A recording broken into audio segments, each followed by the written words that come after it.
Oh, ladies and gentlemen, boys and girls, children of all ages, what's up? Today is September 17th, 2018. I'm your host, Brandon Lewis here, and welcome back.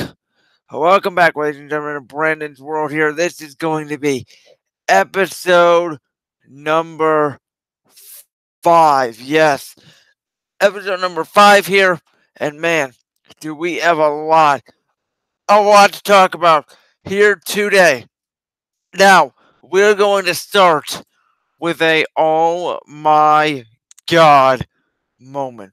Um, Let me just start today by saying this: field goal kicking, special teams, field goal kicking, special teams, field goal kicking, special teams, field goal kicking, special teams, field goal kicking, special teams. Do you guys get the theme here? Um, Obviously, I'm not going to mix punches with you today. This is going to be a show where you're going to get to see the real me. This is going to be my first ever radio show moment, so to speak, today because I'm pissed. Uh, what in the name of Davy Jones was that? Or I almost said Jamie Jones. What in the name of Davy Jones was that? I'll give it to you guys. The Hugh Jackson defenders. I will give it to you that Hugh Jackson probably coached the best game of not only his Raiders head coaching career, but of his career yesterday. Okay, the Browns have statistically had great success in New Orleans. Hugh Jackson came in there with a great game plan for 3 quarters. All right, Greg Williams' defense played great for 3 quarters. Todd Haley's offense did pretty good for 3 quarters. But as you guys know, there is three phases, to football. There's offense, there's defense, and there's special teams. Now, yesterday, I thought as a whole the Browns' offense was average. I thought the defense, for the most part, was above average. In the fourth quarter, when they were below average, and then special teams was obviously below average. Now, what was that third part of the game again? Oh, yeah, special teams. I repeat, special teams. Now, the Browns yesterday, 2 for 4. Zane Gonzalez in kicking, missed 2 extra points as well. Therefore, he left 8 points off the board, at least. Now, the Saints kicker missed a field goal as well, but the difference isn't enough. The Browns are reportedly working out 2 kickers today. One is Blair Walsh, 2 is Santos from Kansas City. They're both not in the NFL for another reason.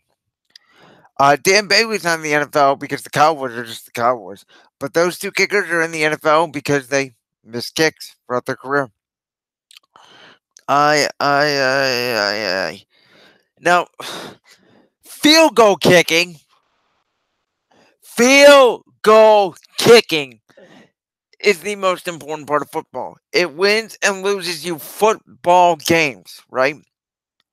Now, everybody's talking about now how the new extra point rule a couple years ago is now in the minds of kickers liking.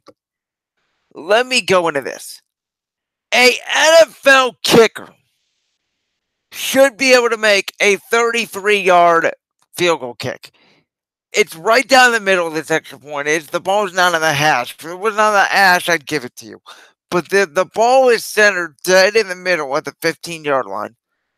If you have a good snap, a good hold like you should, and it was in a dome yesterday, by the way, an NFL kicker should 99 out of 100 times make that extra point. Maybe once a season he should miss that extra point. That's it. I'm sorry. To me, an NFL kicker should be able to at least make a 50-yarder easily. That's why you're in the NFL. I'm sorry, you can hate it, but that's the way it is to me. You're an NFL kicker. You should be able to make field goal attempts. I get if it's on the hash mark. I get it. But when it's right down the freaking middle, you should be able to kick it right down the freaking middle. If you notice, Zane Gonzalez's kicks, I believe, were mostly left. And that means he's pushing the ball left. But God. I get it. I get it. You missed the first one. Okay. Second one, you're cut after the game is over. You're not cut today. You're cut after the game is over. The fact Zane Gonzalez is still on the roster at this very moment pisses me off. I'm not going to mix words. It pisses me off. The fact of who they're working out is not Dan Bailey. Now, I heard Dan Bailey has denied requests. Maybe he figured he's done with the NFL. But there's a lot of kickers in the league, not named Blair Walsh and Cairo Santos, that you could go after. Dan Carpenter's a name that's up there. The guy that I would have signed last year. I mean,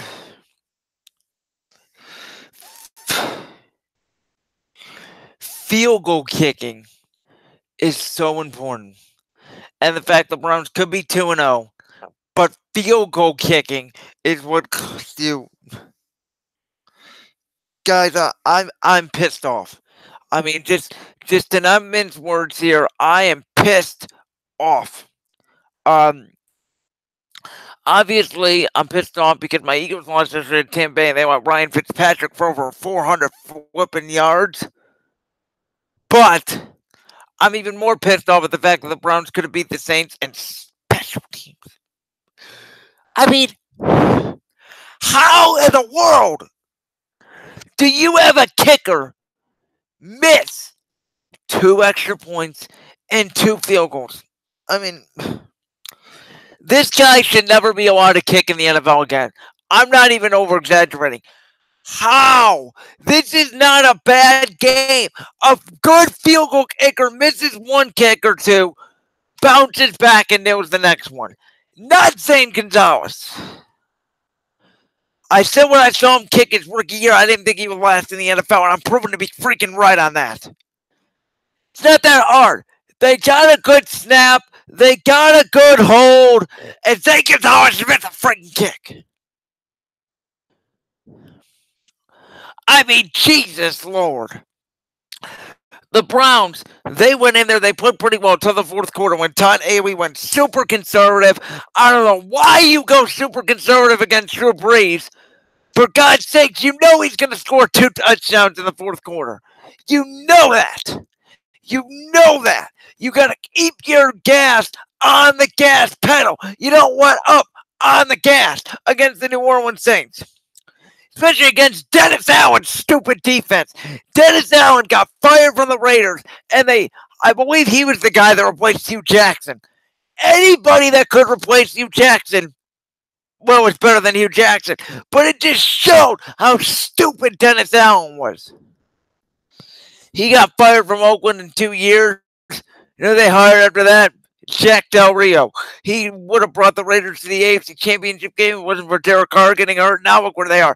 They're stuck with John Gruden blowing leads left and right as well. I mean, my God, what in the living hell is going on with the NFL this week, man? We've had ties because the Vikings kicker is even worse than Zane Gonzalez. How do you miss 3 kicks? 2 both chip shots. Both of them chip shots. I don't understand it. Hell, in my adapted football league, I'm not over-exaggerating here. In my adapted football league, there are kids. Their brain may not be all with it, but I can guarantee you from watching them when we do field goal kicking, they could make a 40-yard kick. They could have won that game for the Browns. All you got to do is help them out on the field, get them set up, and tell them to go kick the ball. They make that kick. The Browns win the damn game. But no, we have a kicker who walks around like a freaking zombie, and then all of a sudden, let's see if I can make it here. I mean, Jesus. I don't have a strong leg, okay? My legs are weak. I have cerebral palsy. I get that, okay? I'm freaking handicapped. I can't even make a 10-yard kick. But at least when I kick the ball, it goes freaking straight. Not this guy, Zane Gonzalez. Not whoever the hell the Vikings kicker is. Not whoever. I mean, for God's sakes. NFL, the extra point rule was not wrong. The extra point rule was perfect. See, now it's an extra point because to me it should have been moved back. It should have been a 45-yard kick. To me, that's an extra point. Like I just said, I think NFL kickers should be able to nail a 50-yarder just like that if it's down the middle. Otherwise, you're not an NFL kicker. Besides that, real quick here before we move on to the Indians, can anybody tell me why for 3 quarters the Browns' pass defense was shutting down Drew Brees like that? And then in the 4th quarter, Drew Brees throws 2 touchdowns, both to Michael Thomas. Denzel Ward just got freaking owned, I believe, on the one play. TJ Carey had a bad freaking game. Michael Thomas is a beast from the Ohio State. What else? It's just freaking unbelievable. It shows how incompetent this coaching staff is. The reverse play that Todd Awee called, I mean, you don't get that tricky on 1st and 10 with the momentum not in your hands. And then Tyrod Taylor throws a bad interception, which was just terrible.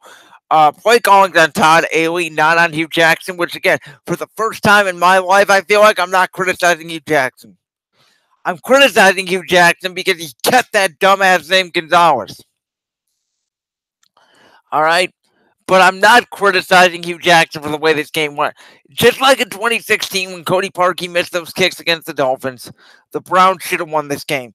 But will it go on the scoreboard? The answer is no, because it's going to be a loss. It's just that plain and simple.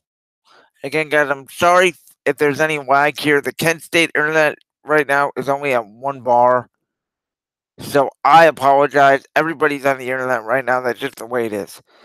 I mean, my God. How in the living... You know what? Why even get mad?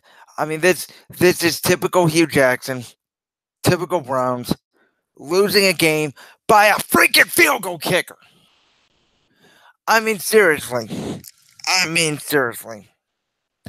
Like I said before, if you're just tuning in, I play in the Adapted Football League. Like I said, I have bad legs. I have cerebral palsy. I get it.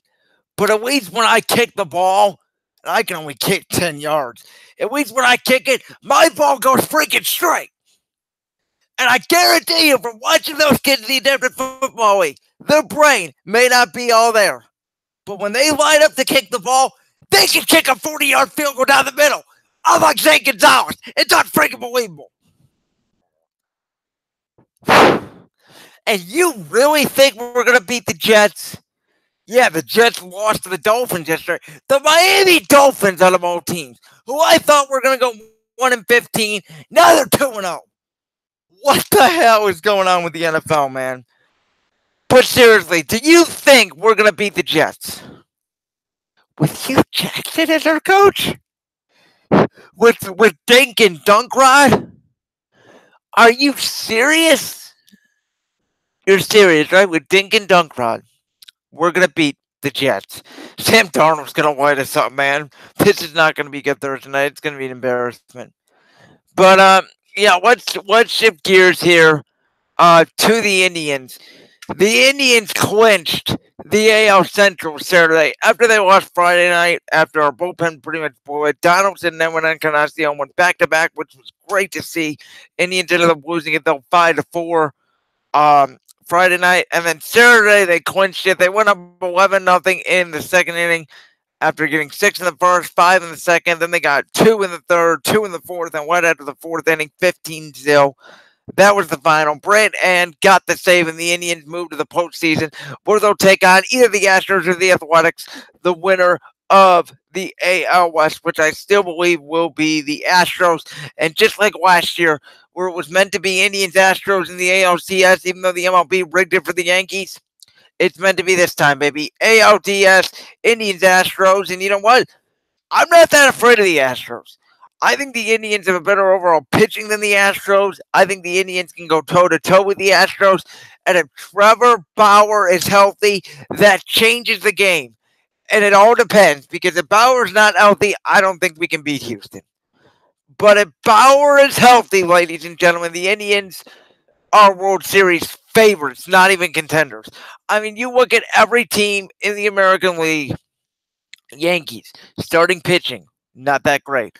Boston starting pitching is really good, but they haven't proven themselves in the postseason. David Price has not. Chris Sale has not. That's a big factor to watch. And Rick Porcello has kind of struggled in the postseason too, if I remember correctly. Oakland, they have had like no postseason experience. Again, the Indians didn't in 20. Well, they kind of did because they have the 2013 experience. But Oakland's a young team. We'll see if they can put their piece together. But they're going to be in the wild card game, and I don't think they can beat the Yankees.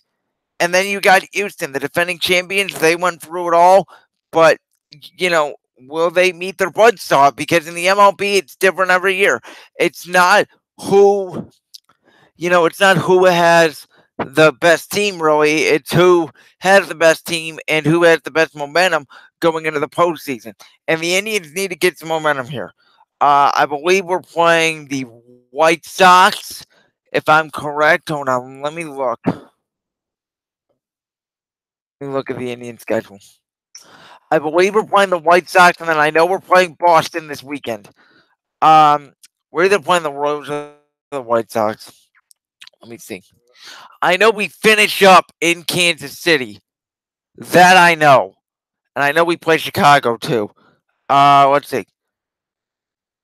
We are playing the White Sox. Yes, I was right. Okay, so we're playing the White Sox, then Boston, then Chicago again, and then Kansas City on a 4-gamer on the road to end the year. I'm looking at the okay, so we're gonna have Kluber go, then Carrasco, and then Plucko in this series. Yesterday Bieber didn't pitch that well, but he's still 10-4 in the year.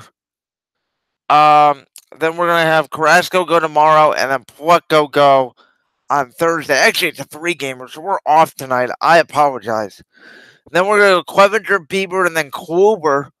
So it looks like our rotation is Kluber, Carrasco, Plucko, Clevenger, Bieber. So by the looks of things, Plucko will get the last start of the year. I thought the Indians said that they were going to skip Kluber's next start, but maybe I missed that. I think he was supposed to start Friday, and they skipped him. So I apologize for that.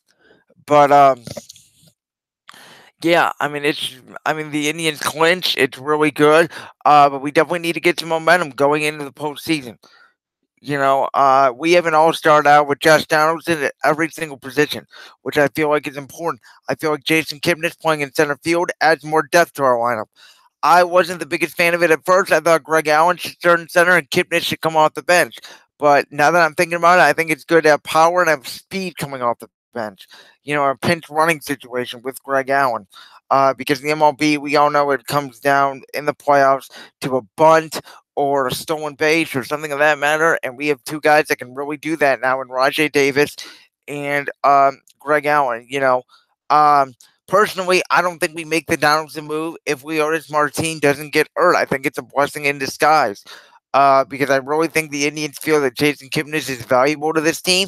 And if Martin was in there, I feel like we do a platoon with Martin, Davis, and Allen. And, we don't have Donaldson. We keep Ramirez at third and Kipnis at second. Look, I've been an advocate for Jason Kipnis all year long. I think Jason Kipnis struggled in the early going, and people were on him, but I kept believing in Kipnis. I kept saying, Jason is going to be clutch. Jason is going to get his act together. And Jason has done that. Jason has had a great second half of the season. He's gotten himself in postseason shape. And, we know that when it comes to the postseason, you can throw all the rules out the window, throw all the stats out the window. It's going to come down to, remember, ALDS is a best out of 5, which is stupid. Why is it a best out of 5? I've always hated the best out of 5 series because, if the road team goes down 2-0, they have to win. Even if the road team goes down 1-0, it's a must-win game too. We're in a 7-game series. You feel like you can get some momentum if you win game 3. Do you get what I'm saying here? Best out of 5 just aren't fair. It's an advantage to the team that's going to be home, in my opinion. Yankees got 3 in a row on the Indians last year, but as we know, the Indians should have won game 3. Aaron Judge is unfair in right field.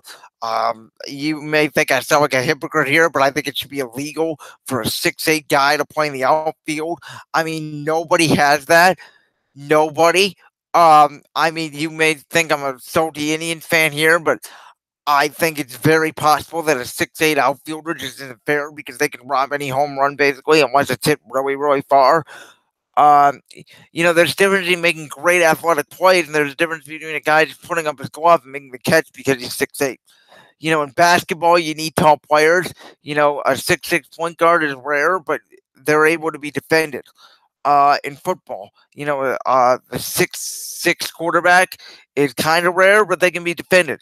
A 6'6" receiver, we're used to that. A 7-foot tight end is never existed. 7 foot after playing the line, 7-foot receiver doesn't exist. So, in baseball, a 6'8" right fielder didn't exist until Aaron Judge, is what I'm trying to say. And Aaron Judge is overrated because either he strikes out or he hits a home run, and more often than not, he strikes out. But I think the Yankees are built well for the postseason if their starting pitching makes it. I think that's very key. Whoa, hold on here. What the hell is that? It's like a little spider here. Sorry about that interruption. That was like a little spider in my area here. Holy crap. Got that out of my eye. But I think the Yankees are built for the postseason better than Boston because, like I said, I don't trust Boston starting pitching. And you know what? I don't really trust their bullpen either. I thought that they needed to make an addition at the deadline, and they didn't, and the Indians did. With Josh Donaldson to bolster up their hitting, I like we got Hand and Simmer in the bullpen. I think our bullpen with Miller back will be stronger than ever. And like I said, if Bauer comes back, man, look out because we have the Bill Belichick of baseball. I've been saying it all along. And you've been saying, no, Terry Francona's overrated. He only has 2 World Series or whatever. Reminder, Bill Belichick went 10 years without winning a Super Bowl before he won his 4th in New England. They didn't win again prior to 2014. 2004 was the last time they won. So think about that. Francona hasn't won in 11 years. He's due. He's motivated. He's got a team that everybody's counting out because everybody thought they're not that good. And the Indians are motivated to take care of unfinished business the last 2 years. The Indians, they need to win a World Series with this crew. And I think this is the time to do it, man. Everybody's healthy for the most part. If we get Bauer back, Brantley isn't hurt. Edwin Encarnacion isn't hurt. Millard's finally back and healthy. Kluber looks to be back and healthy. So, the people that have been injured in the last couple postseasons, they're back and healthy now. And like I said, man, if we get Bauer back, it's a full train. Here we go. You know, but the MLB is the MLB. So with that, we're going to take a 5-minute break. When I come back, DJ Bilwell will be on the show. He will be joining me for Browns, NFL, and other coverage. I will see you guys in a minute.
Hello? Hello?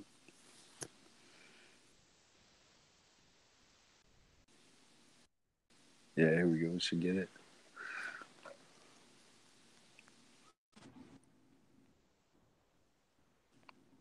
Hello?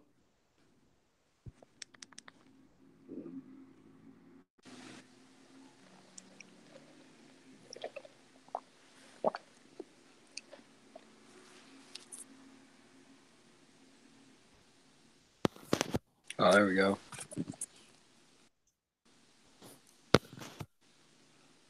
All right, guys, welcome back here live to Brandon's World here on September 17th, 2018. We are here live today with DJ Bill Will. I have been trying to get you on the show now for about a year. Yes. And this is now the time to do so. So, sir, how are you today? What a perfect day to get me on here, Brandon. I'm doing good. Suffering from another loss with the Browns. Kind of upset after yesterday, but I've been Browns fan for my whole life, and what else could you expect, you know? I don't know if you saw my rant at the beginning of the show. I missed the beginning. I just caught the last 15 minutes of it, though. So. Okay, I don't know if you heard me talking about that in my adapted football league that I play in. I saw that. There are people there that you just need to get them on the field. Right. If you can get them on the field, they can make a kick right down the middle, unlike Zane Gonzalez. Yeah, I know. You have one job. That's all you do. You gotta make your kicks. And I don't get it. I said way early in the show that there have been a lot of people talking about the extra point rule and how it's affected kickers. I have said I think an NFL kicker should, if it's right down the middle like an extra point is, I personally think an NFL kicker should be able to make at least a 50-yard kick. So I don't see a problem with the rule. I think it's just all mental psyche. Yeah, I agree. I see missing a kick here and there. You're not going to be 100%. The best kickers in the league are what, like 89%? Like I think Dan Bailey last year, or he over his career, he's at 89%. So you're going to miss some, and then majority of it is psych. You're going to miss that one. You got to be able to brush it off and kick another one. So, I mean, yesterday he missed 4, and by that you could tell by that 4th kick, everyone knew he was going to miss it. You knew. And most of them are going left, so it's a mechanical issue. It's not like one's going left and one's missing right. From my eye, they're all missing left. Now, I didn't catch all of the game because I was watching Ryan Fitzpatrick here on my defense. Yeah. But you know, from my eye, what I caught, it looks like all the kicks were going left, and it's just so disappointing. I wouldn't even have let him on the plane. Personally, I would have cut him right there. Well, if you look at it, they were all going left, and then for that last kick to tie it up, you knew he was in his head. He kicked it way right, so he was afraid to kick it left. He pushed it right, and so it was in his head. He knew he was going to miss it. Yeah, and as I said at the top of the show, you have 3 phases in football: offense, defense, and special teams. Yep. And you know, I think you need to be above average in all 3 phases to win a football game. I thought for the most part the offense was average. I thought the defense for the majority of the game was above average. 4th quarter they were below average. Yeah. And then special teams below average the whole game. So it equals a loss. You know, this reminds me of the 2016 game. It was week 3. The Browns were at the Dolphins, and Cody Parkey missed a couple kicks that would have gave the Browns a win in that game. And, you know, at the end of the day, the Hugh Jackson defenders will say, oh, look how good he did. They're improving. But to me, at the end of the day, it's about wins and losses, and Hugh's record is now 132-1. So, I mean, at the end of the day, it's wins and losses, and I think we got to move on. That's that. I think We got the Jets coming up on Thursday. We lose. It's 133-1. And a lot of people had the Jets circled on their schedule, saying if we can't get a win by week 3, that's it for you. Do you believe the Browns are going to win? Because I don't believe it at all. Against the Jets? Yeah. I mean, you have Sam Darnold, a rookie quarterback, coming in prime time on Thursday night. He's got playing against a good defense in Cleveland. The way our defense is playing, you never know, but our offense can't produce. So I think it'll be a low-scoring game, probably like 20-14 Jets. Oh, I completely agree. I feel like the defense has kept the Browns in these first 2 games, and I feel like Todd Haley's just gone way too conservative. Now, I just don't get it because now without Josh Gordon being there, you are forced to put Landry at the X, Callaway the Z, and then Higgins in the slot. Obviously, it hurts because Jarvis isn't a X receiver. I just thought about this right now on the top of my head. Would it hurt to put Higgins at the X or Callaway at the X and the other at the Y and or the other at the Z and Landry at the Y in the slot? Because that's what he is. Yeah, right. I think that would be bad. I think that's the way to go. I mean, Landry's that good slot. Higgins, Callaway showed he could catch the ball, run downfield, so you could get him as that deep threat. He's not that big body that could go up and grab it, but he might be able to outrun everyone. Well, and that was the best throw I've ever seen Tyrod made in my life, if we're being honest. Yeah. And if we're also being honest, the Saints defensive back really played that really bad. I know Callaway got behind him, but if you look at the DB, it's like he had no idea they were going deep. Right. And Callaway just burned them. This is why it was funny because me and my brother Billy, we had a fight over the summer about what receivers you want on your team, and he's just like, "Oh, you got to have speed all over the field," and I'm like, "I want that, but I want big receivers. I want at least a guy who's 6'3". I like putting big receivers in the slot more, and believe it or not, I learned that from Chip Kelly. I know, but Chip used to do that with Jordan Matthews. And it worked. He would put Matthews in the slot, big guy, 6'3", could go up and get it. Yeah. Jarvis is that quick little guy. He's a possession receiver. I think it would help move the ball. But I just think their offense right now is too predictable. It's run, short pass, punt. Yeah. Yeah, we got to get the running game involved for sure. And then Tyrod is great with the play action. So if you get that running game going, but what is it? It's the 3rd and 8 every time we're throwing screens to Njoku. I mean, it's almost like it's Hugh Jackson's offense, but Todd Haley's calling the plays. Right, exactly. It's the same. But if you paid attention, I'm sure you did. Last year, the Steelers fans were done with Todd Haley. They didn't like his play calling. Steelers fans wanted him out. They were glad that they got rid of him. So then the Browns fan, we don't know. A lot of Browns fans don't understand that Todd Haley's not the greatest play caller. No, and I was trying to tell people that the whole offseason. People were getting so excited that we have this new offensive coordinator and how we, got all these receivers. I said, that's great and all, but you look at the coaching staff as a whole. Hugh Jackson, Todd Haley, Ben Roethlisberger threatened retirement how many times because of Todd Haley? Yeah. Right. It's a joke. You got Big Ben and Le'Veon Bell with Antonio Brown. Obviously, they're going to be good. But Steelers fans wanted them out, and we got their scraps once again. It's just like we always do, right? Yeah. Right. I thought one of the most positive things, though, about the game was, again, for 3 quarters, the Browns defense really played really well. And then 4th quarter, though, they go into that Greg Williams conservative mode. And I don't understand why they didn't keep the gas on the gas pedal. If you keep it on the gas pedal, you win that game. It reminded me of the Green Bay game when they trotted out Brett Hundley. The Browns were up 21-7 in the fourth quarter, started playing prevent defense. Green Bay got back in the game. They ended up winning the game.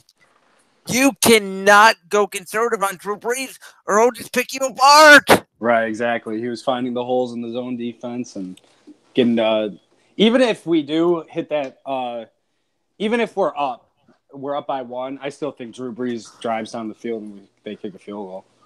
Oh yeah, with the amount of time you give him, I mean, yeah. Drew just. It's almost like the Browns played their heart out of the first half, and the announcer of the game even made a point of it. You know, they were saying, "Where's Myles Garrett today?" I know Garrett didn't do anything. No, they didn't get a pass rush. They just let Drew just sit back, and I thought for the most part the Saints had a great game plan. They said, "Okay, the Browns D-line is really good. Here's what you do against the great D-line. You throw a lot of screen passes. You throw a lot of quick passes. You get them hurried up. You get them tired." And it showed throughout the game. I did like seeing Ogunjobi getting involved. I think he recorded two sacks yesterday and had another tackle on his own. He definitely showed good signs. I think that defensive line is very strong. Kirksey being out didn't help. But Saints, I love the Saints. I love that whole team. I think that they have a good game plan. They're smart, and Drew Brees is Drew Brees. They're one of my top. They always start off slow in September. I think they went 0-2 since 2014. They've started off 0-2, except for us. They beat us yesterday, so now they're 1-1. They got to win in September. I think the Saints could be a team that go far. The Saints are a really good team. So you can't be too down on us. We played good, but at the end of the day, you got to make field goals. I feel like this is the first time in my life, I said this at the beginning of the show, I feel like it's my first time in my life because it feels like my entire life, but it's only been 3 years, that I come on here after a Browns game and I can't say anything negative about Hugh Jackson. I know. Yeah, Hugh's got to go. He has no game plan. You gotta like even last week against the Steelers, you have your coaches lined up, and you're like, okay, if the kicker misses, we're getting the ball back. This is what we gotta do, and they come out and run the ball. Oh yeah, for sure. And I thought it was really telling, in week one when Hugh constantly kept saying, Josh Gordon's not starting. Josh Gordon's not starting. What do they do on the first play of the game? There's number 12. I mean, it just shows. It just shows that Todd Haley and Hugh Jackson don't talk or they don't agree. I mean, I thought it was a bad mix to begin with because you have this guy named Hugh Jackson who's all nicey, wants to be nice to the players. Then you've got the completely different style in Todd Haley who's all about screaming and swearing. I never thought it was a good mix to begin with. No, and it was funny because I tried telling Browns fans this whole season, you guys, and I'm just going to put you in the conversation because you are a Browns fan, so I'm putting you all into the hole. You guys are all gloating around saying, oh, look how much weapons we have. We're back. We're going to win 7 games or whatever. And I told you this, and I told a couple other people this too. I said, yeah, on paper. I was just going to say, on paper, it looks good. On paper. But on paper, it's different than on Sundays in the war. You got to win the battle of the trenches. I feel like the Browns' offensive line is still weak. That's a glaring hole. And I just don't think Tyrod Taylor is a great quarterback. I've looked at his numbers and stats, and I thought he could be a great quarterback. I'll admit it. I thought Tyrod was going to be the next great thing of the week. Mm-hmm. But then I went back, actually, and I studied his tape a little bit after the Pittsburgh game. Studied the tape a little bit from Buffalo, and you could clearly tell it was based off the run game. It was based off play action of 2 or 3 tight ends that were wide open, and that was his game. And nothing's ever going to change him, man. He's very too conservative. Yeah, that's what he is. I mean, he's conservative, and it's hard. It's hard. He's not going to take – yesterday, I was very surprised that he threw that ball 4th and 5 downfield for 40 yards. I saw that ball in the air. I'm like, what is he doing? Then you see Callaway come out of nowhere. I saw that too, and that was all Callaway. I mean, that was a poorly thrown ball. Let's be honest, and Callaway had the speed to go up and get it. He made a great play on it. See, that's what I want. I hate to say it, but I'd like to see Baker in. I'd love to see Baker play. I'm always set for letting them sit for a year. I look at Pat Mahomes and see what he's doing right now, but I don't know what to do. I don't know. I don't want people to like look at Tyrod's game, seeing he's all conservative and everything, and then reflect on that last pass he made. People are going to be like, "Oh, Tyrod's our guy now. He can make that pass." But you got to look at it from a whole. Oh, he keeps us in the game. He keeps you in the game. That's what he does. I know, and I'm in the same boat you are because it's like I don't want to throw Baker to the wolves. But at the same time, he needs to sit. And at the same time, like even if it was Drew Stanton playing, I'd feel better because I know Drew Stanton isn't all that. Yeah. I think it's more frustrating that we thought Tyrod Taylor was going to be better than what he was, is what I think is the frustrating part. And this is what he is. And I mean, you look at great quarterbacks. They make plays to win the game. I mean, last week, Tyrod had that late touchdown, which was a bad throw to Josh Gordon. Josh Gordon made a good play on it to tie it up. And then this week, he made that big play to get us into the game and potentially win it. So I could see arguments from both sides. Tyrod's not going to blow teams out. He's going to keep you in. And he showed it 2 weeks in a row. He can make that play to either win or tie it up. I will say this. I think if Hugh gets fired, Baker's starting. I feel like this game against the Jets will tell all. I hope this is honestly what I'm hoping. I'm hoping that we lose to the Jets, and because I got to go home Friday for a doctor's appointment, so I'm going to be home for the weekend. Yeah. So I'm hoping I'm at home back in Cleveland, and I'm sitting there at my appointment, and I just get some breaking news or something. The Browns fire Hugh. That's what I'm hoping because it's a Thursday night game. I think that they would have some time to, implement Todd Haley, who would be the interim head coach, presumably, implement what he wants to do. Because there's no way you're waiting till week 11. Right. I think which is their bye week. I think this is the time now. I think if Hugh loses, he's got to be gone. But my only fear is Jimmy Haslam loves him, and you and I both know that. And Jimmy Haslam seems like he loves Hugh to a fault. It seems like Hugh can do nothing wrong. Yeah, I thought that with Josh Gordon as well, but you see, I mean, coaching staff's different. Dorsey has all the players, control over the players, and it's realistically, it's at the end of the day, it comes to Haslam, see what he wants to do with the coaching staff. So, yeah, I don't know. I think Haslam wants to stick with Hugh, but if we lose again, we'll see. I think the fans will be upset, and I think Jimmy pays attention to the fans, and we'll see. I don't know. We'll see after this is a big week. I think we do lose, as much as I hate to say it, but yeah, I don't think Hugh's getting fired. I don't think he is. I completely unless we agree get with blown you. out, unless we lose like 45-0. I think that's what has to happen for Hugh to get fired. Is it? I think the Jets are well coached. I think the Jets were underrated last year. I think they were underrated going into this year. But I don't think it's possible we get blown. If we get blown out, it's the worst coaching job in the history of football. Right, exactly. The Jets are not that good to get blown. I mean, the Lions the reason why the Jets blew them out is because they turned the ball over in their own area, which you cannot do. And that's one thing Tyrod will not do is turn the football over.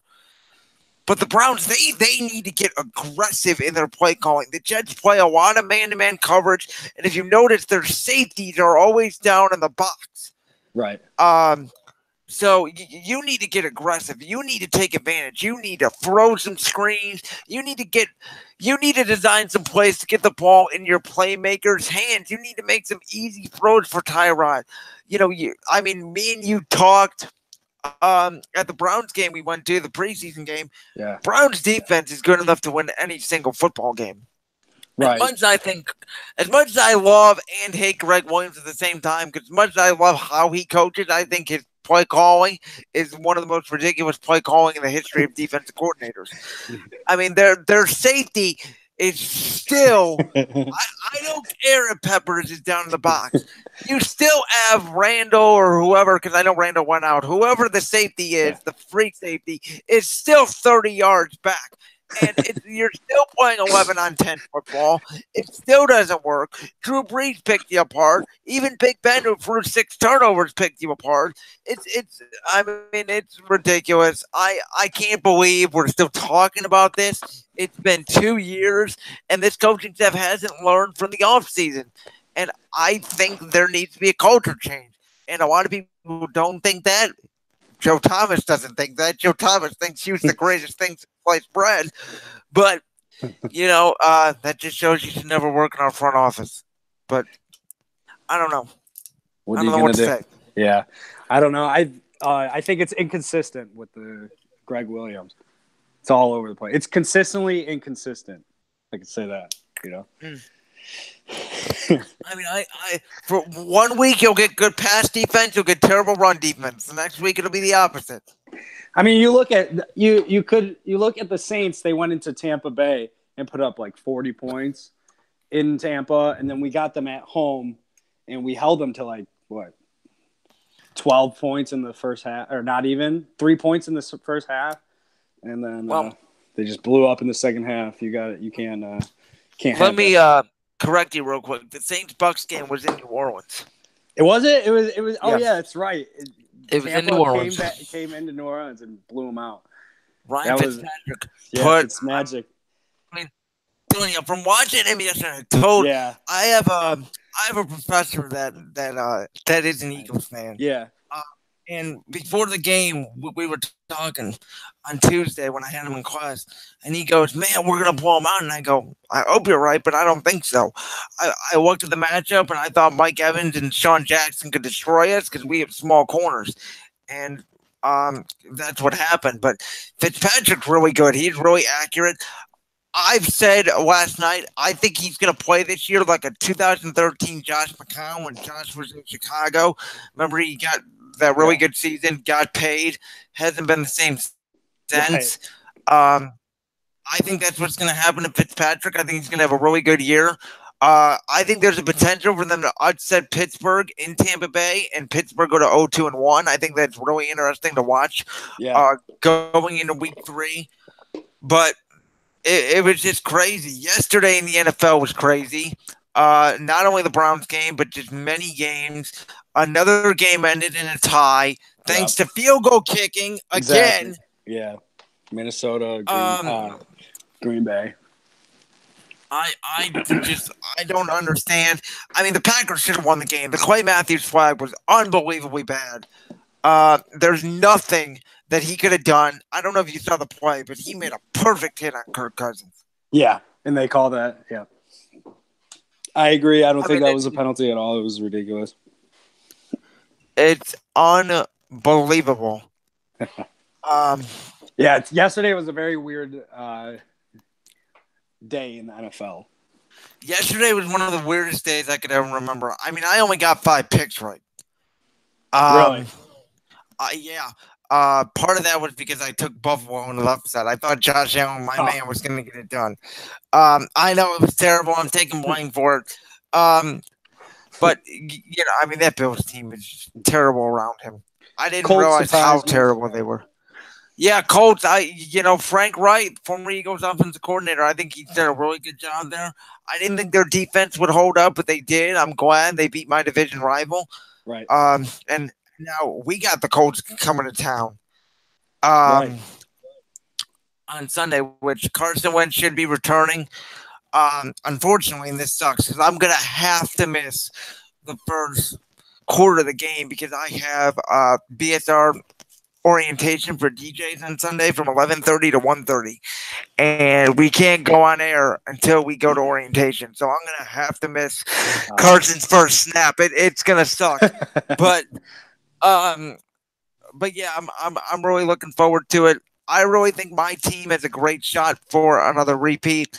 I know people are saying that we're having a Super Bowl hangover, and that is not the case.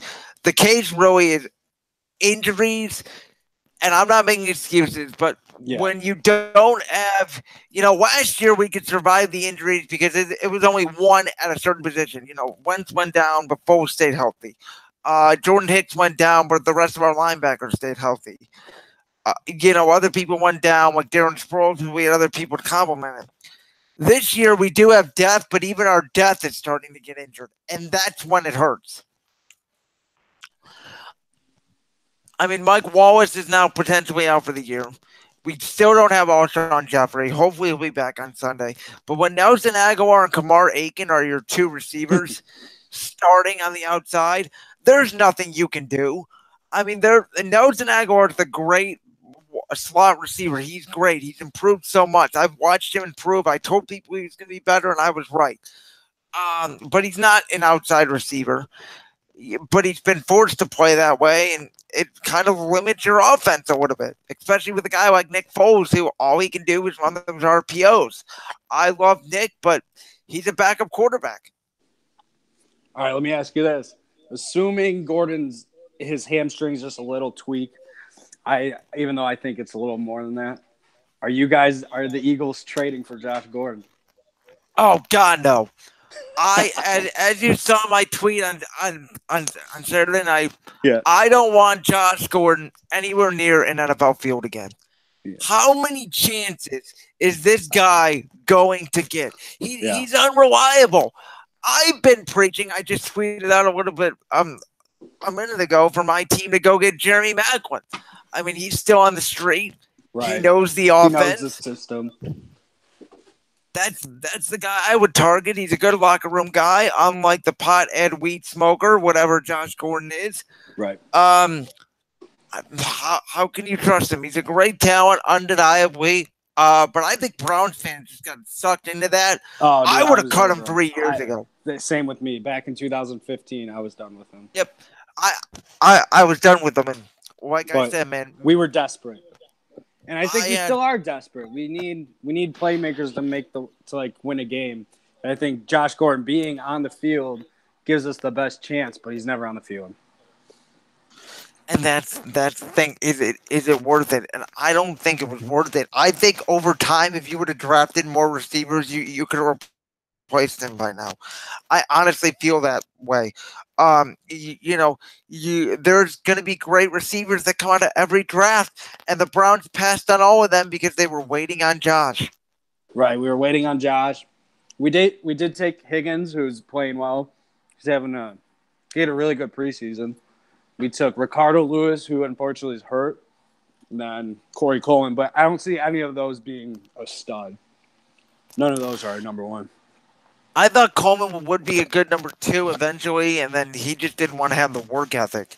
All right. I'm going to ask you a couple more final questions here just to get your thoughts a little bit. Okay. What do you think the Browns could get back for Josh Gordon? Oh, man. I could see someone trading I don't know. Like a 5th rounder? That's what I said, a 5th rounder, and was telling me that we could get a couple 1st rounders. I was like, no. Man, are you high? No. I was like, who said that? I was like, this one of my other friends. Oh, okay. And I said, no, man, you got to think about it. I get the talent's there, but he's never reliable. Yeah. I would probably take the 5th for him. I would obviously 1st, but I think no one's budging higher. Fake news. Ian Rappaport has been saying that that the Browns I call him that because he is fake news. He has no idea how to report. He said that Carson Wentz's ACL wasn't torn when it was clearly torn. Yeah. So that guy has no idea how to report. So fake news Ian Rappaport is saying that we could get a good complimentary draft picks. And I'm like, okay, let's see what Chapter says. Let's basically what it comes down to. Send him to Arizona we got about for Phil 3 minutes left. Oh my God, that if I would do it, seriously, I would do it. Just send him. Get a kicker. Bring Phil Yeah, back. He'd be better than any kicker you sign on the street, especially if it's yeah. Blair Walsh. I do like Carlos Santos. I think that's who we're gonna go after. I don't know how to pronounce his first name, but Santos, former Chiefs. He did get injured like 2 years ago. Went back into training camp, got hurt again. They cut him. Jets picked him up, and for some reason they cut him. I don't know, but I think that's who we're targeting. That's one of Dorsey's guys. So that's my hot take on the kicker. All right. Hey, I agree with that. Is there anything else you want to say in the last couple minutes before I let you go and we had to break? No, I just want to say I appreciate you having me on here. We'll definitely maybe I'll come on later in the week, talk about upcoming games, see what we like on Sunday. I'm actually only doing one show this week All right, because of timing. So this is the only show I'm doing this week. Next week, I will have my schedule for Black Squirrel Radio. Don't know what time my show is, but when I get that information, I will definitely send it your way. You can call in on that show, and then I'm perfect. going to still be doing this show simultaneously. So it's going to be a lot of fun. I'm enjoying the talks. Like I said, we have a packed show today. My good buddy Andrew has been on the podcast with me a bunch of times. He's going to be coming on here within the next 15 minutes, so we can dive more into this. Um, and I just appreciate you coming on. Hey, It's been a great talk. It's half an hour has flown by so right. fast, and I just appreciate it because you bring such great insight to the organization. You're not one of those Browns fans who just adore Hugh Jackson and think that everything's okay. You look at it realistically. Right, I'm a realist. You're objective about your team, like everybody Yeah, should be. right. I appreciate it. Well, all the best of luck to you, Hey, man. man, no Appreciate it. problem. Thank you, DJ Bill Wells. Thank you so much. Have a good rest of the show. Yep. See ya. See ya. All right, guys. So we are heading to the top of the hour here, and we're going to take a quick 5-minute break. We'll be back here on Brandon's World. Up next, we'll be talking NFL, and we'll be going over the MLB standings before Andrew gets on.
La la la la la la la la.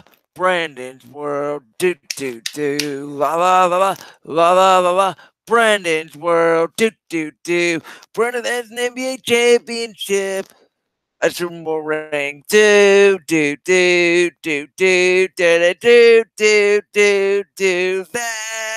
Brandon's World.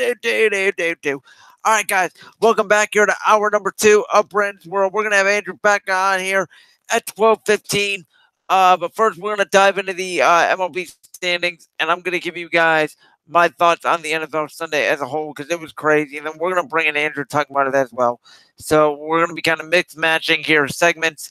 Um, let's go to the MLB standings here. We do this every single week at this time on the show, so I'm just gonna go over the standings again. We will cover it, and then we will bring on Andrew to talk about the NFL as a whole and talk about this Browns game again because once again I'm going to tell my story that I told at the beginning of the show that most of you seem amused with.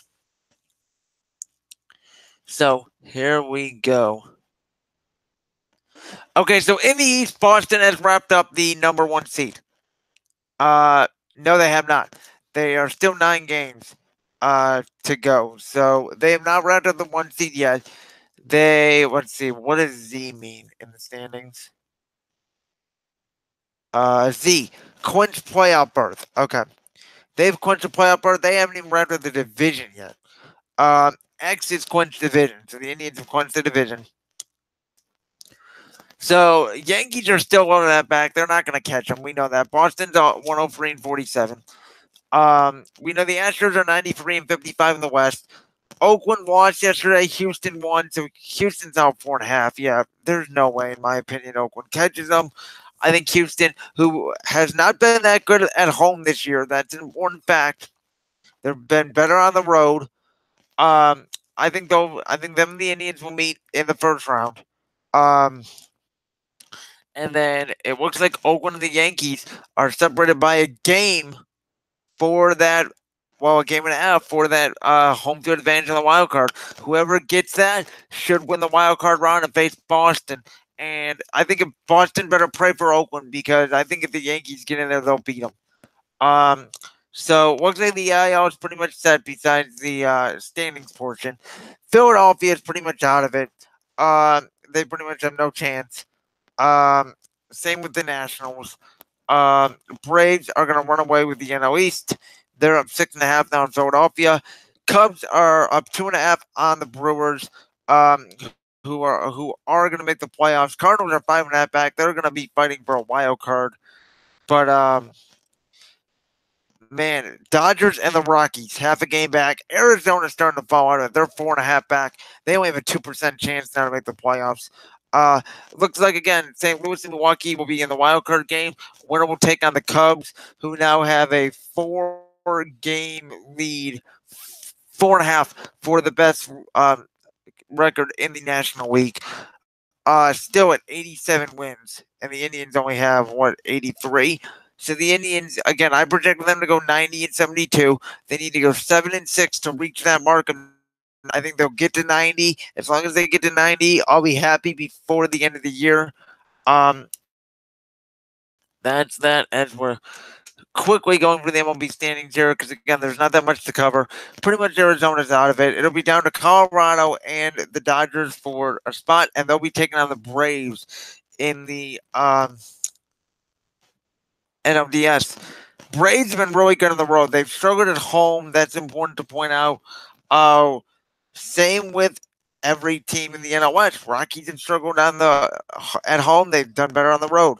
Dodgers just barely above 500 at home. They're 11 games above 500 on the road. So, there's been teams like that where, those teams like the Indians have been good at home, just barely above 500 on the road, like you should be. But, the Rays are a team that's really good at home, really bad on the road.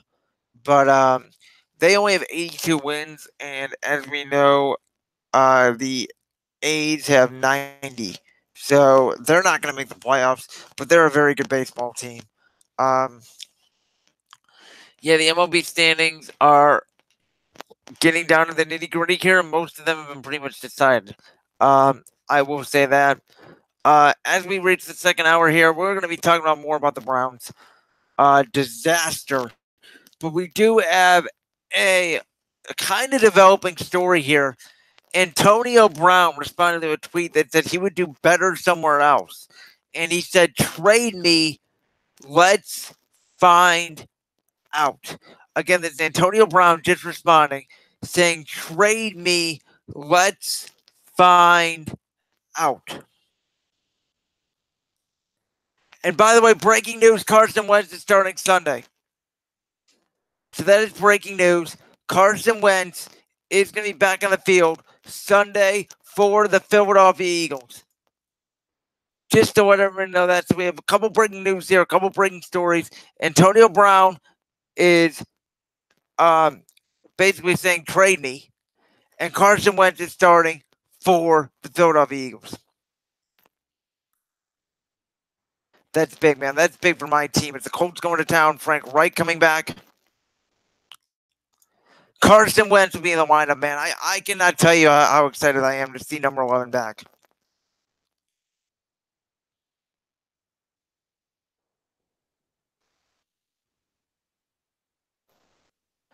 Okay, so here's what we're going to do. We're going to bring Andrew on in here, and we're going to talk about the NFL. We're going to talk about, because my Twitter timeline is just glitching with all this news. We're going to talk about the Browns game. We're going to talk about AB. We're going to talk about Wentz. We're going to talk about all that stuff. So let me just go ahead and send him the link, and we'll wait for him to come on. And yeah, let's do this.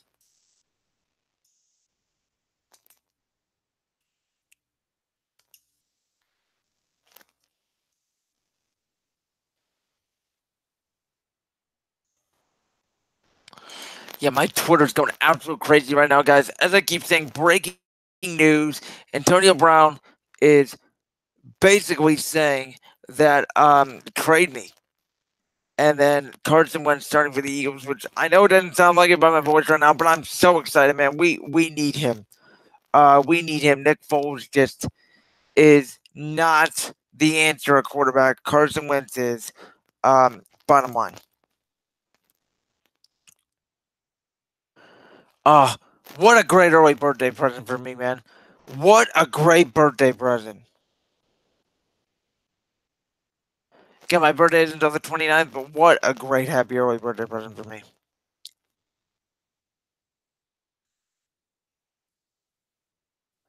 He's back, number 11.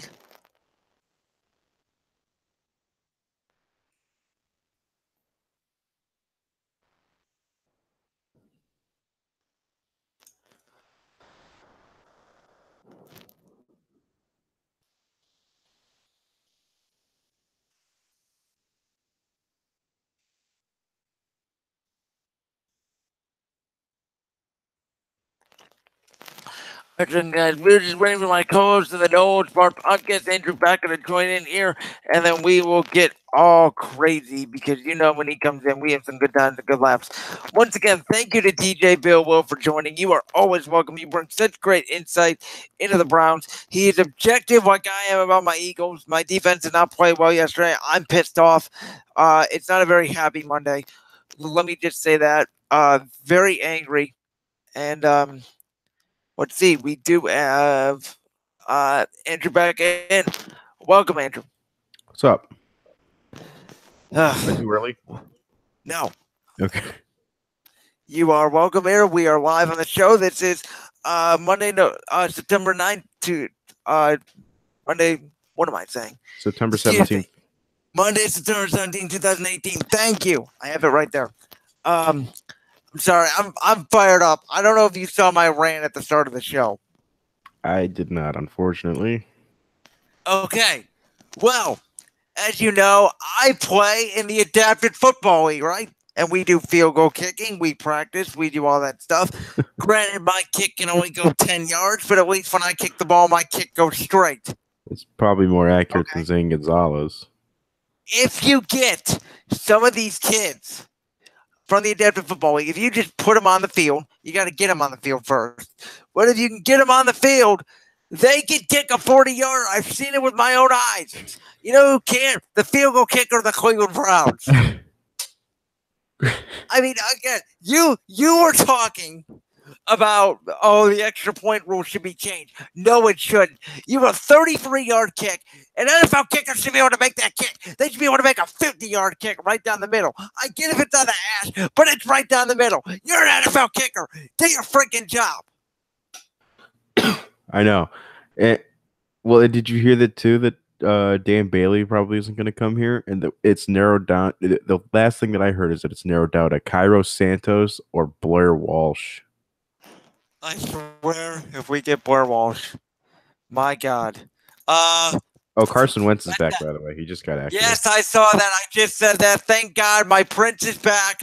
Welcome back to number 11. Thank the freaking Lord.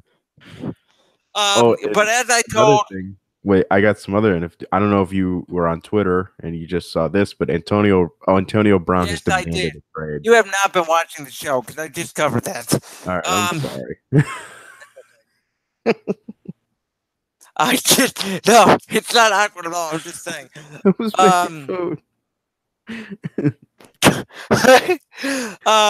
the way, Doug Peterson said there's no limitation on Carson Wentz. He's our guy. So just to let you know. All right, good. Well, I drafted him in fantasy for that reason. So I thought there might be, but Doug said he's a full go, which I'm very glad. My prince is going to show off Sunday. LeBron's still my king. Carson's the prince. Get it right, baby. Anyways, yes, I did see that. Antonio Brown's basically saying he wants to be traded. Steelers are going full, complete. I mean, this is destruction. This is destruction. The Steelers, I think the Steelers are going in the wrong direction here. Le'Veon Bell is having a problem, clearly. AB now wants to be traded. You gave him 6 touchdowns to Patrick Mahomes, who I will admit looks very good right now. Thank you. We'll admit that. I think, first of all, I don't like his voice. Maybe it's bad of me, but I just don't like it. It's like Sam Darnold, where it's like, how can that guy be your franchise quarterback? I know. I heard his voice. Mahomes, like the image of him, like that's part of the reason too why I didn't love him coming out of college. If there's any Shameless fans out there, he looks like a Mexican version of Lip Gallagher. You don't watch the show, so you don't get it. But no, I can completely see it. I watched that show, and he's the spitting image of. He's like a darker version of Lip Gallagher. It's really funny. Twitter's going absolutely crazy right now. This is why I go on air on Mondays. This is why, because I love covering this in the air. I wish we could get a Josh Gordon breaking news story on the air. Hopefully we do. I doubt it's going to happen in an hour though, so doubt it's going to happen. But I heard that Seattle's a real possibility. Well, and as EDP just tweeted, what about Alshon Jeffrey? My God. Nothing gets past this guy. Okay. So you said isn't he supposed to be securing a place? And yes. On his phone looking at Eagles news. You said Seattle might be a real possibility. You know, Antonio Brown may now be on the market. I'm not overlooking this. Howie, make the call to Pittsburgh. Steal him. Steal him. I don't care if you have to give him 2 first-round picks. We need a wide receiver. Oh, you guys desperately. You guys will still be bitching about not getting Josh Gordon if that happens. If we get Josh Gordon, you will see a rant. I don't want that guy anywhere near Philly. But I do want Josh Gordon on one team. I want him to be traded to the Cowboys. Oh, I do too, because you can rob that poor old man. You can get 2 first-round picks, maybe a second-round pick as well, and maybe he'll even throw in a special teams player. Oh, special teams! Something the Browns have no idea what to do. I find it's so crazy that we went that it could get worse after Chris Tabor. Oh my God. I am. This is not happy today. This is my Bruce Drennan moment. My first Bruce Drennan moment on the air. You're gonna get any callers? You're gonna ask. I think we should trade Lindor for Giancarlo Stanton. I mean, my God. By the way, Urban Meyer just said Nick Bosa will not play. Doesn't matter. You're facing Tulane. I know, dude. We beat TCU without it. Well, not really, but like towards the second half, we kind of did. I don't know. It's probably just a precaution. They're going to try to rest him up for the Penn State game. If he doesn't play against Penn State, we're fucked. I know this is kind of random, guys, but there's so much breaking news going on right now. I just want to try to cover it all. Like I said, you got Carson Wentz coming back. You got AB pretty much asking to be traded. And then you got just abysmal special teams by the Browns. The terrible defense. Michael Thomas. This guy went to Ohio State. He's dominant. You just let this guy walk all over you. Put up 2 touchdowns. This is. So and you know what? This is what a Monday looks like, huh? Yeah. Well, and you know what? Michael Thomas is so good. Denzel Ward had some pretty good coverage on him. You know, I mean, this is. I think Denzel had a bad game. He did, from what I saw. They were saying that some of the stuff that Michael Thomas was doing is unguardable. Like, I mean, well, again, to be fair, take my word for it for a grain of salt, because I'm watching with an eye test, but I'm mostly watching the Eagles game. So, yeah, the announcer, I forgot who the color commentator. I think it might have been Chris Spielman. I don't know. No, it's Daryl Johnson. Chris Myers. Daryl Johnson. Oh, I didn't care, but yeah, they were saying that. I think when it was the last touchdown that Michael Thomas got, or the first one either, he said that this is pretty good coverage. This is just something that you can't guard. And you know what? Hugh Jackson deserves this, because you know what? He said, "Oh, Michael Thomas isn't going to be very good. You know who's going to be really good? That Big 12 receiver who's only 5'10".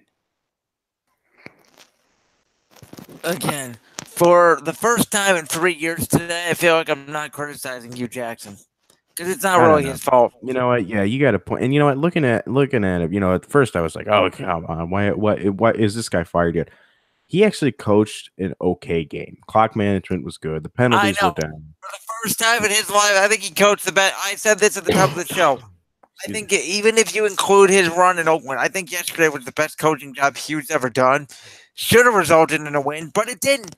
And that's what we need to look at. It didn't. Who cares? We lost. If we lose to the Jets, he should be fired. The end. Absolutely. And with the game that, I mean, dude, Sam Darnold got he threw 2 interceptions against the fucking Dolphins, for God's sake.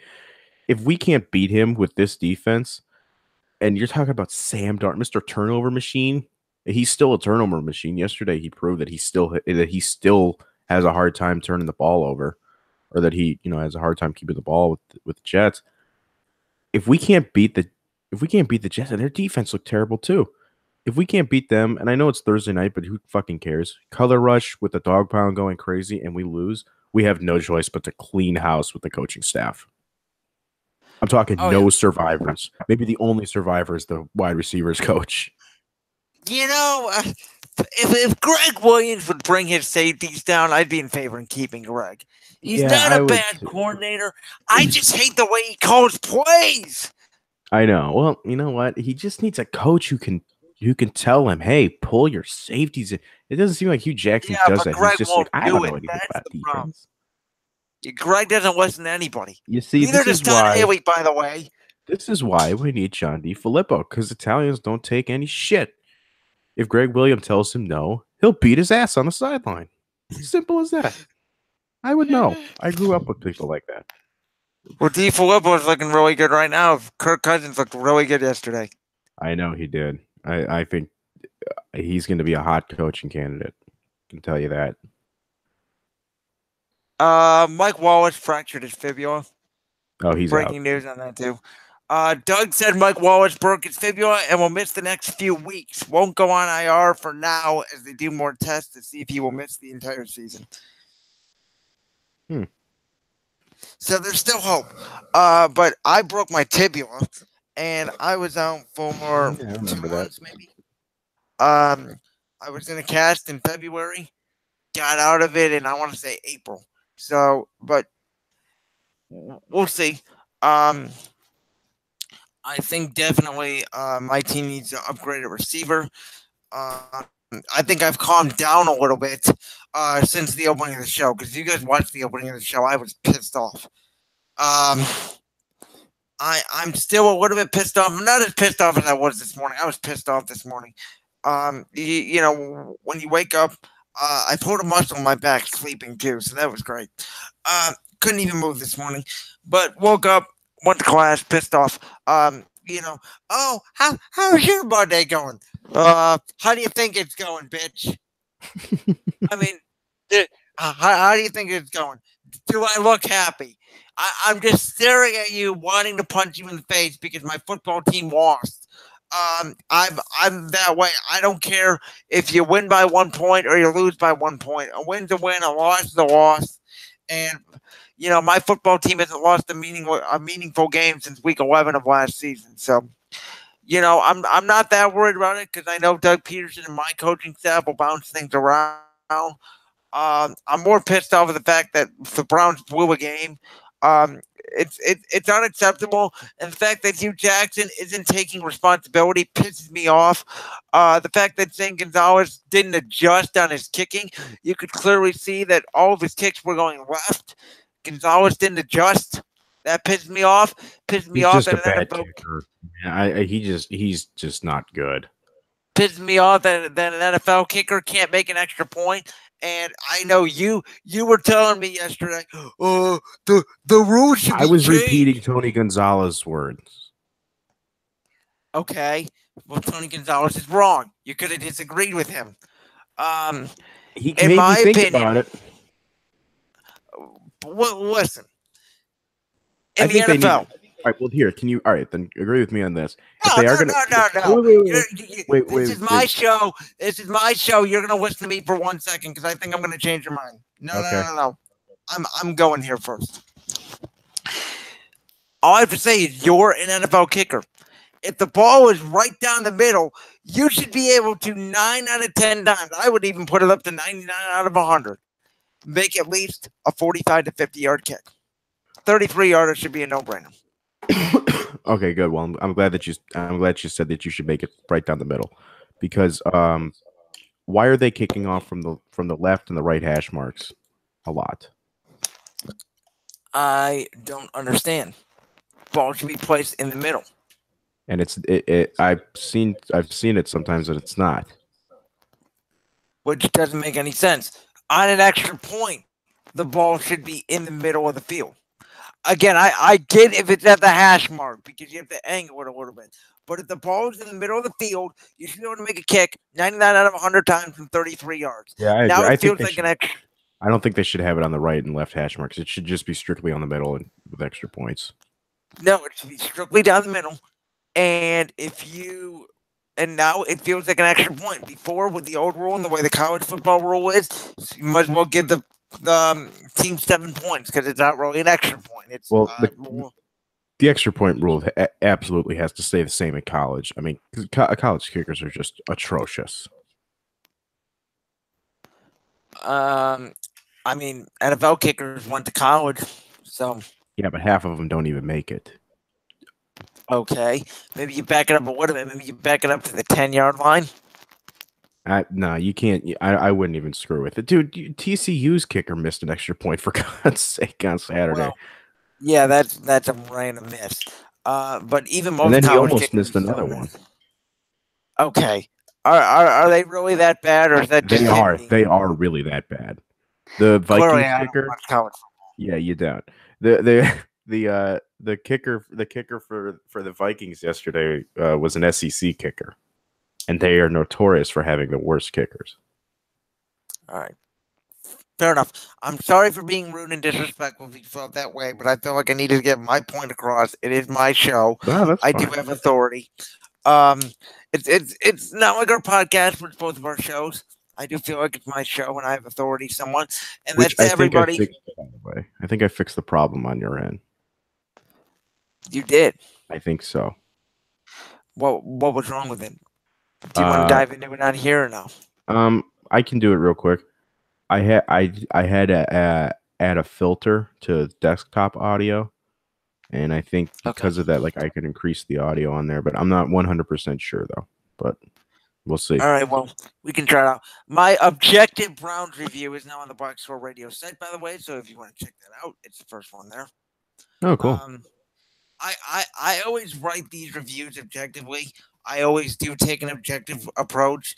Even though I'm mad and pissed off as a writer, I have to write them objectively. You know, in these videos, I can say whatever the hell I want. And however I truly feel. And I'm just being honest. It's for every single writer in the book.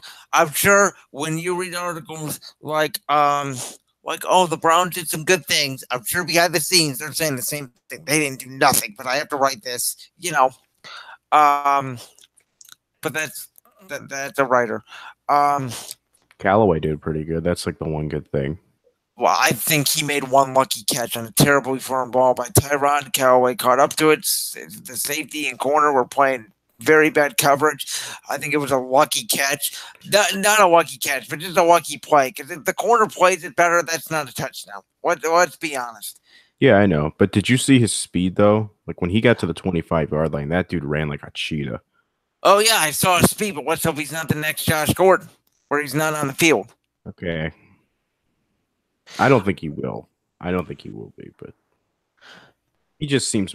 Josh Gordon is always, you know, and looking back on it, he's always come off as kind of like a, I don't give a fuck, I don't really care type of guy. Antonio Callaway just kind of seems like a guy who's just like, yeah, I fucked up a few times, but I'm okay now. Like, he's just got like that. He just has that look of like, you know, I think you're gonna take this seriously. Whereas Josh Gordon would show up to games dressed in super expensive clothing, and it's like, dude, where are you getting your money from? You know. I do have a little bit of breaking news, Karen. Oh my god. The Eagles are now even money favorites to land Josh Gordon. Holy shit. Howie. And if you can rip John Dorsey off, and I will say this, if there's one, I hate the idea of Gordon being an Eagle. I absolutely hate it.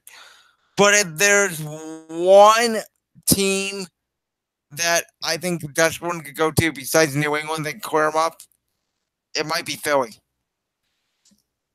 I mean, I hate it.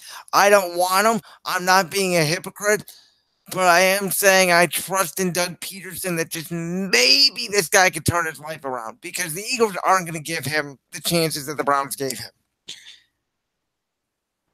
No, but it's a high risk, low reward, if you ask me. Because now he's got this problem with his hamstring, and he already can't stay clean to begin with. It's not just weed; it's also alcohol as well that he's, you know, having a problem. You know, one more little slip up with that, and I have a bad feeling something is going to happen with him. And he's what, like, isn't this is what, his fourth strike or something like that? And after the fourth one, it means you're banned from the league. So what if Howie does give up a first round pick? Let's maybe a second round pick, and he gets there. He has a stellar first game. Goes out, they're like, hey, we need to drug test you, and he's like, oh shit. First of all, he ain't gonna give up that. I told you, the most you're gonna get for him is a 5th round pick. I don't think so. I think we can get third round and above. Okay, that's what Ian Rappaport is saying. You're reading right in Ian Rappaport. That's not what Schefter has said. I'm not reading him. I'm just going off of what I think. Ian Rappaport does not speak. Okay, that's what Ian Rappaport thinks. Schefter does not think that. Hold on, I gotta plug in my computer. Okay. I will say this though: the one thing about the Eagles the Browns don't have is another wide receiver that could replace Gordon if he went down. You know, we have Alshon Jeffrey. The Browns have Jarvis Landry. Jarvis Landry is not an X receiver like they're playing him as. He is a Y receiver. He should be in the slot. That's why I would move Higgins to the outside and put Landry in the slot. I don't know how you feel about that. Because that's what Jarvis is. I brought it up earlier on the show. But the one thing the Eagles have is an Alshon Jeffrey, and you're not going to be able to cover both Jeffrey and Gordon if Gordon's out there.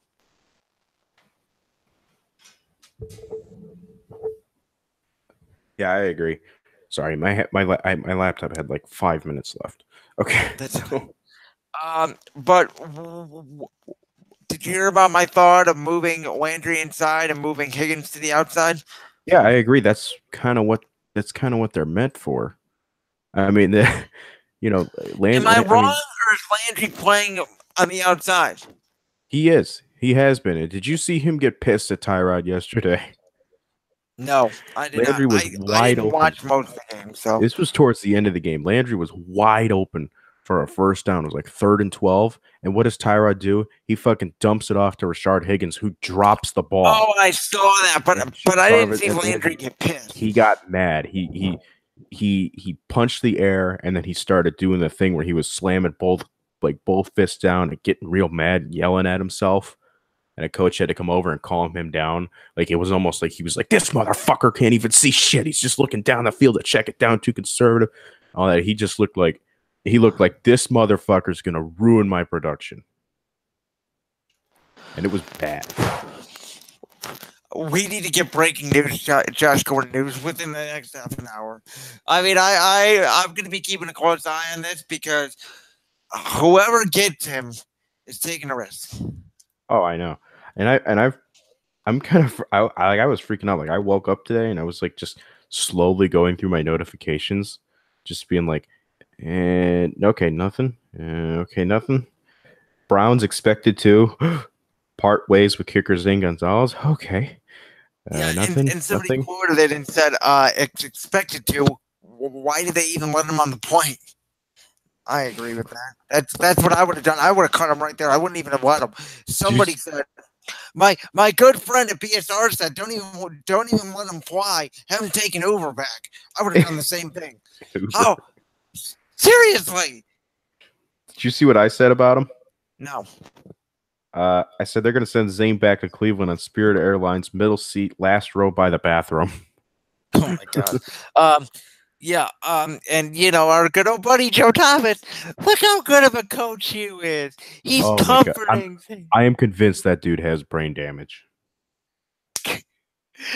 This guy. Sorry. I love you. I have your jersey. You're one of the most beloved Cleveland Browns of all time, but you are an idiot. I love how you're finally criticizing the guy who I said should have been criticized a long time ago because the Tom Hawk show was the stupidest thing on earth. It is stupid. It's a shitty show. It's not even good. They have okay chemistry. They kind of know what they're talking about. But it's like, why is this a thing? You should be doing Thursday Night Football to save us from Jason Witten. Just standing there going, it was a good throw. Well, that's Monday Night Football, not Thursday Night Football. Oh yeah, my bad. I remember because they were trying to get him for Monday Night Football. Let's see. I don't know. What else do you want to cover? I don't know. Maybe just how pissed off I am at the fact that Zane Gonzalez can't make a kick. How about I don't know if you covered this yet. Clay Matthews' hit on Kirk Cousins. I barely covered it. It was a bad call. I mean, yeah. What else do you want me to say? It's a bad call. It cost the Packers a tie. I mean,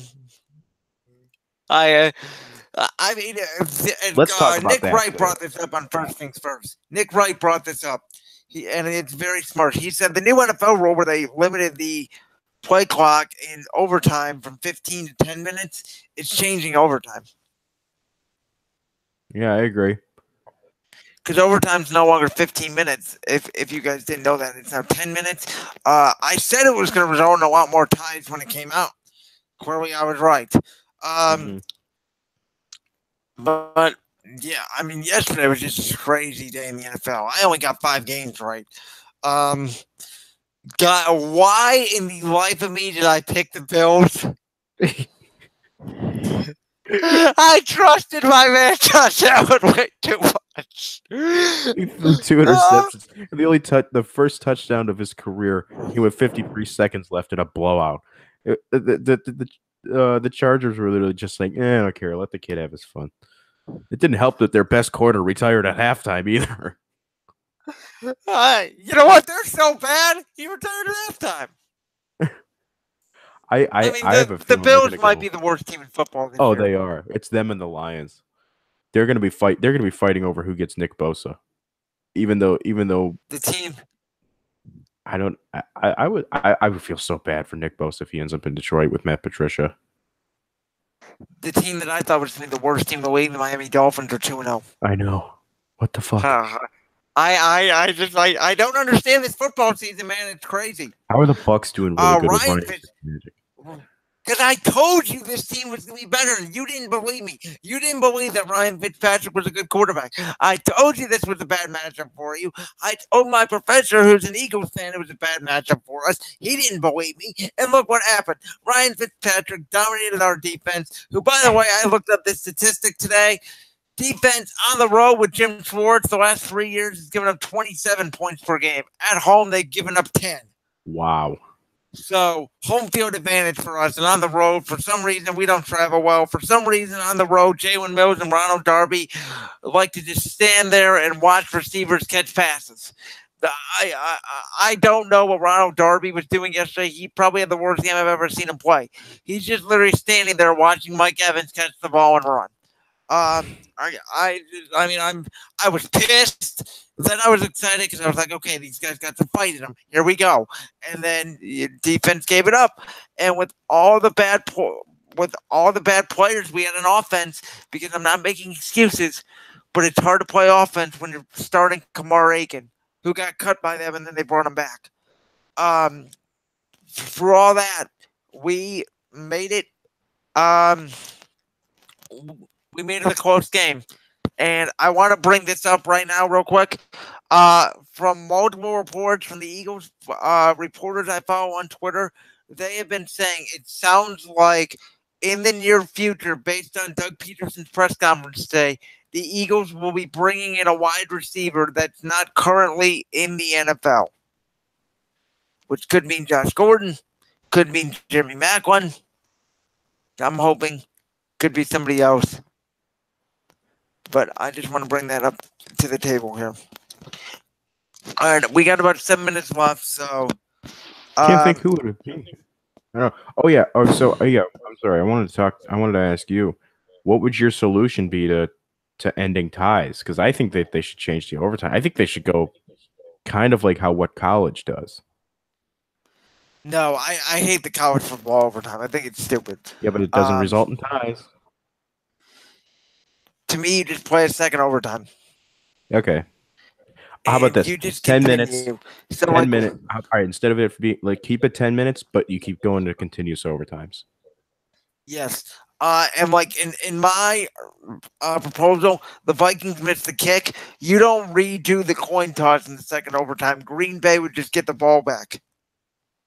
Yeah, I agree. Because that would be bullshit if, the Vikings miss it. Then they're like, okay, what's your call? Tails. It is tails. Vikings have won. They elected to receive. And then, that's just stupid. I think a tie is funny, though. Like, you just see it, you go, we tied. Like, if your team's not involved in it, it's funny.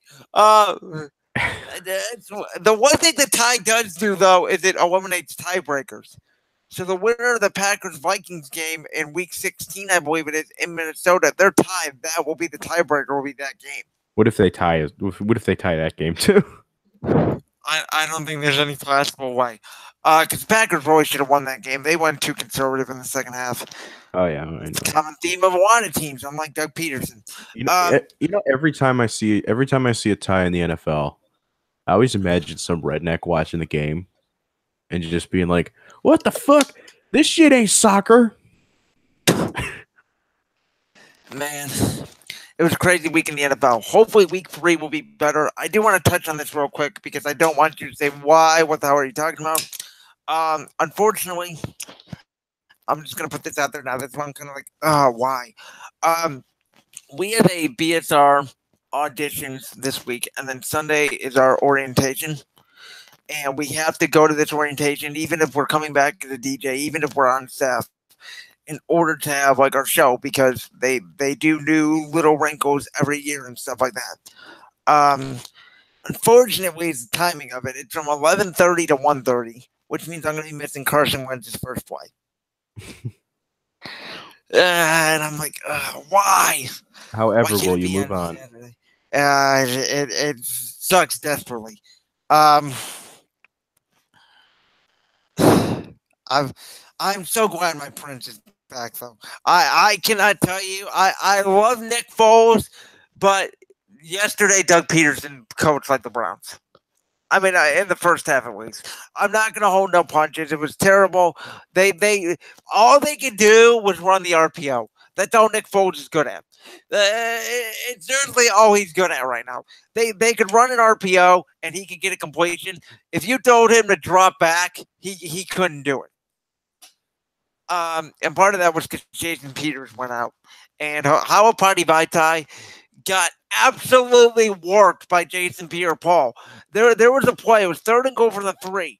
If Jay Ajayi gets into the end zone here, we wasted about 40 to a minute getting back up on the ball because it would have been a touchdown. It would have made it a different game. Jason Pierre-Paul is on the ground, and he tackles Jay Ajayi because Hawapati Vaitai doesn't finish his block. Well, JBP is lying on the ground, and he tackles Jay Ajayi.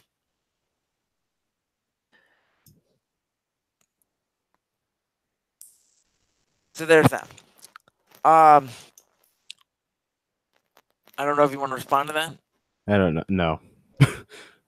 Okay. I just saw real quick. I just saw the tweet about the. I'm sorry. Hold on. I just saw the tweet about the Eagles are now the money favorites to win to get Josh Gordon. You didn't talk about the other ones. The Niners, Chiefs, Cowboys, Buccaneers, Patriots, Jets, and any other team. Yeah, but I'm gonna. Well, Josh is not going to the AFC, so eliminate all the AFC teams. Yeah, I could see San Francisco or Dallas. Yeah. Yeah. You know, I think the surprise team, I'm going to stick with this. I think the surprise team is going to be, I think it's going to be Seattle. Because they're dumb enough to think that, they're like, well, we're still contenders. We can still contend. All he needs is a wide receiver. Schefter just tweeted this out. Turns out Browns kicker Zane Gonzalez, who is losing Cleveland's kicking job this week, has been kicking with a groin injury. So he could be in injury settlement and placed on injured reserve. Okay. Some guy just quoted it, said, so this really was the Browns' fault. Wow. We're so stupid. Okay.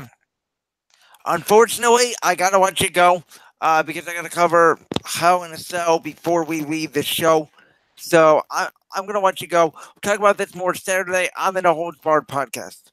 All right, sounds good. We'll go over our picks too. All right. Peace out, man. All right. Thanks for having me. Later. Yep. Later.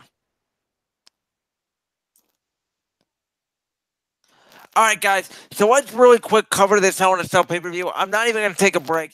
Thanks for Andrew for joining me on today's show. We have had a packed show. We have gone pretty much all show without taking a break. We've had 2 quick little mini breaks.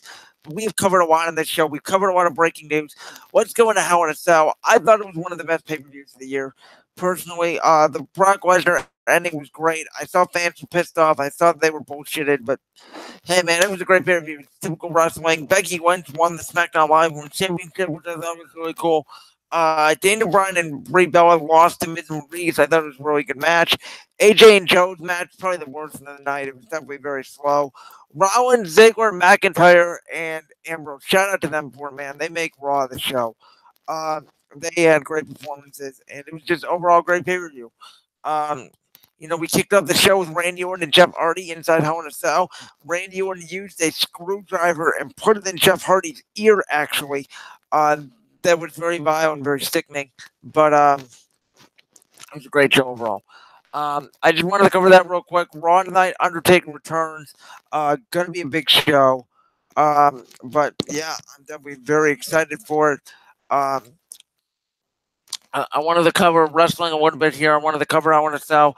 Let you guys know that I think Evolution is not going to be a good pay-per-view, but I think that Super Showdown is going to be a terrific pay-per-view. I think there's a lot of good matches on Evolution or on Super Showdown, including Triple H and The Undertaker. So I'm just reading for our Twitter, seeing if there's any news. And yeah, I think we're going to wrap this up. Love talking wrestling. I wasn't going to cover it a lot. Just wanted to cover the Hell in a Cell pay-per-view. Thought it was a good pay-per-view overall. And we're not going to do a show Wednesday or Friday. Just too busy. So make sure you guys come back here next week. I'm Brendan Lewis hosting Brendan's World. Thanks everybody joining today. And we'll see you guys next time. Peace.